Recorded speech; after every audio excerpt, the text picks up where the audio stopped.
So, my name is Maheep Singh. You can call me Daddy.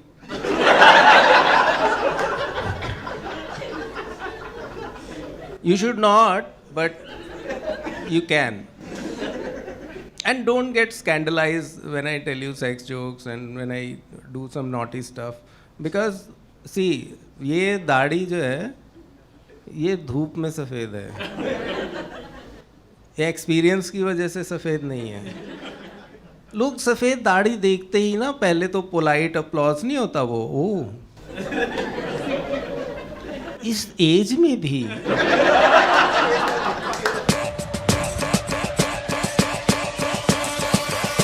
अभी पीछे एक लौंडा मुझे कुर्सी ऑफर कर रहा था. कुर्सी में बैठ जाओ सर. मैं कहा नहीं बैठना. सब लोग कोई कुर्सी ऑफर कर रहा है, कोई पानी ऑफर कर रहा है, कोई व्याग्रा ऑफर नहीं कर रहा.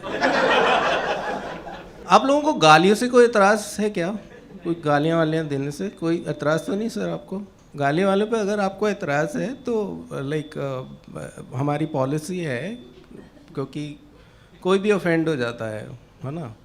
तो इधर लाफ क्लब में, चंडीगढ़ लाफ क्लब में हमारी एक पॉलिसी है कि if you are offended by anything any comedian says, we don't give a fuck.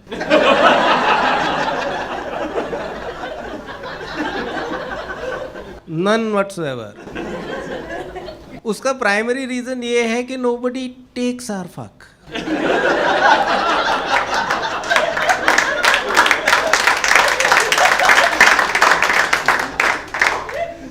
I personally tried several times. I was recently banned from Tinder. Don't get scandalized, I'm single. तो क्या होता है ना कि Tinder होता क्या है? Tinder वो आपने वो देखा है मजदूर चौक, जहाँ पे सुबह सुबह मजदूर अपने टूल्स लेके बैठे होते हैं. कुछ भी करेगा मैडम, कुछ भी करेगा. उसने लिखा हुआ long walks on the beach. हाँ वो भी करेगा.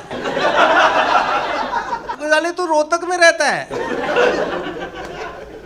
पर वो लड़के सब कुछ करने को तैयार हैं प्यार के लिए, है ना. तो मैं बता रहा था कि I was banned from Tinder. The reason is because of my honesty. तो मैं हमेशा राइट स्वाइप करता हूँ, कभी लेफ्ट स्वाइप नहीं करता. Because I don't discriminate on the basis of body type, colour of skin, या what kind of quotes you have put it out there. और अगर मैं एग्री नहीं भी करता उससे तो मैं राइट स्वाइप कर देता हूँ. हमेशा राइट स्वाइप करता हूँ. जब मैच हो जाता है फिर मैं बताता हूँ मोटापा कम करने के तरीके. बालों को लंबा काला घना कैसे बनाएं. और ये लड़कियां भी ना, लड़कियां वो कैपिटल में अपने बायो में लिखती हैं all I want is honesty. Capital में लिखा हुआ तो हमको लगता है ये चिल्ला के बोल रही है, और मतलब कि बहुत कन्विक्शन से बोल रही है, तो हम एग्री करते हैं उससे कि हाँ all you need is honesty. Good, very good. तो ऐसे ही एक मैच हो गया. तो कहती मिलते हैं. मैं कहा मिलते हैं. तो एक रेस्टोरेंट हमने चुना, वो पैटियो रेस्टोरेंट था, जो वो बाहर नहीं कुर्सियाँ लगी होती. तो मैं वहाँ बैठा हुआ था. वो आ रही थी, दूर से आ रही थी. तो जैसे जैसे पास आती जा रही थी वो बड़ी होती जा रही थी. मैं आपको कैसे समझाऊं, जैसे मतलब जैसे आप सुसाइड करने के लिए बिल्डिंग से कूदते हो, तो जब जैसे जैसे आप नीचे जाते जाते हो तो चीज़ें बड़ी होती जाती हैं. वैसे वो बड़ी होती जा रही थी. I don't care. वो आई बैठी, सब कुछ चल रहा है कि हाँ जी कैसे हो, हाँ जी क्या लेंगे आप, क्या कॉफ़ी लेंगे, ये लेंगे, वो लेंगे. She started it. She asked me मैं कैसी लग रही हूँ. Back of my mind honesty. ने पूछा मैं कैसी लग रही हूँ. मैंने कहा मोटी. कभी भी मैं सब मर्दों से बताना चाहता हूँ, लड़कों से बताना चाहता हूँ कि अपनी लुक्स के बारे में, अपने बालों के बारे में अपनी किसी भी चीज़ के बारे में अगर कोई लड़की आपसे पूछे कि आप क्या सोचते हो, तो वो नहीं बताना होता जो आप सोचते हो। मुझे ये बताओ कि इस पूरे सिनेरियो में गलती क्या है? ठीक है, एक लेडी ने अपने हस्बैंड या बॉयफ्रेंड जो भी हो उससे पूछा, darling should I get some botox here in my cheeks to fill it up and raise the like bone structure and कुछ ऐसा करके करा लूँ क्या?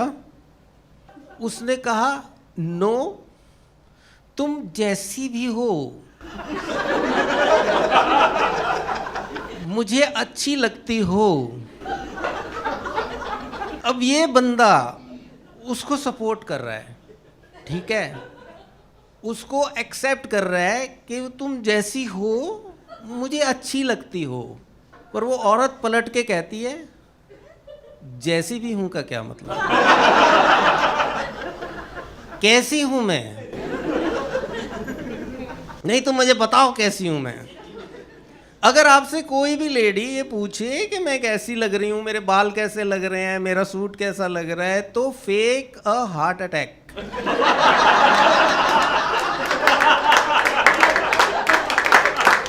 नीचे गिर के तड़पने लग जाओ। उस टाइम उसको कुछ भी बोल दोगे वो नाराज नहीं होगी, उसको बोलो तेरी माँ चुड़ैल है, पर ये नहीं बताना कि क्या सोच रहे हो। ऑनेस्टी चाहिए इनको। तो शी रिपोर्टेड मी, उन्होंने मुझे बैन कर दिया। पर अगर आपको प्यार चाहिए जीवन में तो आपको हार नहीं माननी चाहिए। मैंने हार नहीं मानी, मैंने लिंक्डइन पे अकाउंट बनाया। सबसे बढ़िया डेटिंग ऐप है वो। आपको लड़की का नाम पता है, वो कहाँ काम करती है ये पता है, कितने पैसे कमाती है ये पता है, सब कुछ पता है, और उसको आपके बारे में घंटा नहीं पता, क्योंकि आपने लिखा हुआ है आर्टिस्ट। कौन लेगा सीरियसली हमारे प्यार को? कोई नहीं ले रहा था सीरियसली प्यार को। आपका कभी बिना ब्रेकअप के दिल टूटा है? अपना रिलेशनशिप ही नहीं है तो ब्रेकअप कैसे हो गया? हमारा होता था, हमने कॉपी लगा रखी थी, कॉपियों पे नाम लिख रखे थे लड़कियों के, और जो लड़की जो थी वो इग्नोर कर देती थी तो उस पर कांटा लगा देते थे हम। और हमारा एक ब्रेकअप सॉन्ग ये था कि आपने शायद सुना हो कि हम बेवफा हरगिज़ ना थे, पर हम वफा कर ना सके। हमको मिली उसकी सज़ा, हम जो खता कर ना सके। इतना सुंदर गाना है, इतना हार्ट ब्रेकिंग गाना है। R.D. बर्मन, किशोर कुमार, तो वो हमारा ब्रेकअप सॉन्ग था। इसमें स्क्रू अप पता है क्या है? उसके बाद कोरस आता है, झिंगा लाला हूँ, झिंगा लाला हूँ, झिंगा लाला हूँ, हुर हुर। कौन लेगा सीरियसली हमें? लड़कियों का ग्रुप आ रहा है, जब तक हम बेवफा हरगिज़ न थे, उनको मिली उसकी सजा, हम जो खता कर न सके, तब तक हम गाना गा रहे हैं तो लड़कियां दूर से आ रही हैं। जब वो पास आ गई तो झिंगा लाला